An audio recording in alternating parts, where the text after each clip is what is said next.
What's up, guys? This is going to be I think a pretty short video. I'm not going to be doing a whole repair or anything, but I've been working on this van, which is a 1994 Dodge Ram 250 or B250. It's the van, and I had an issue where we had to fix the reverse lights. I thought it was pretty interesting, so I think I'm just going to show you guys what I did in case any of you guys ever run into this.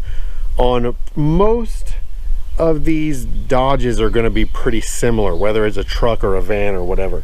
So let's get into it.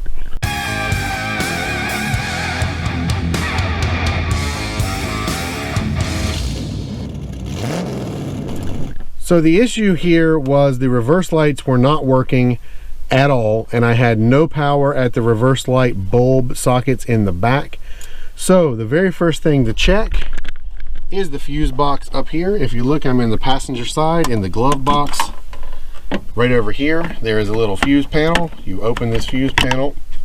Fuse number 6 right here is the reverse light fuse. So check that first. If it's blown, then you've got an issue. If it's not blown, you may have just bulbs that are out, or there could be something else going on. In my case, it was blown. So the next thing that I did was checked under the car. So the next thing I did was get under the van. I've got it jacked up and I've got a jack stand under it. Now if you'll look over at the transmission, let me get some extra light here. Look over here at the transmission,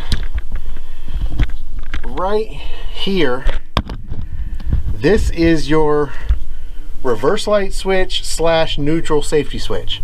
And as you can see, the wiring runs right through here.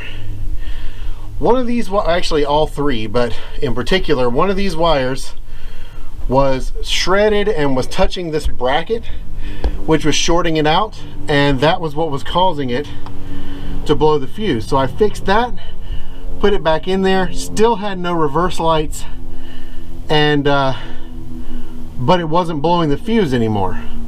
So I just replaced this switch, which is really easy. You pop this cap right here off, and then you can get a adjustable wrench in here and just bust it loose, and then it unscrews from the transmission, and then you can screw the new one in, tighten it down with an adjustable. But that is all it took. That fixed it, and now I've got reverse lights. It starts like it's supposed to, and no blown fuse, and everything looks good. Here's a better look at that switch out of the car. It's got this little crush washer that seals it. Sits in there like this. Now this is the old one, and you can tell pretty easily if you look right here. There's a little knob that should be sticking out of the middle, and it is right there. It is, but you can see it's forced in and it's no longer moving. That's why this failed. But I'll show you an easy way to test it if you think you may have a bad one.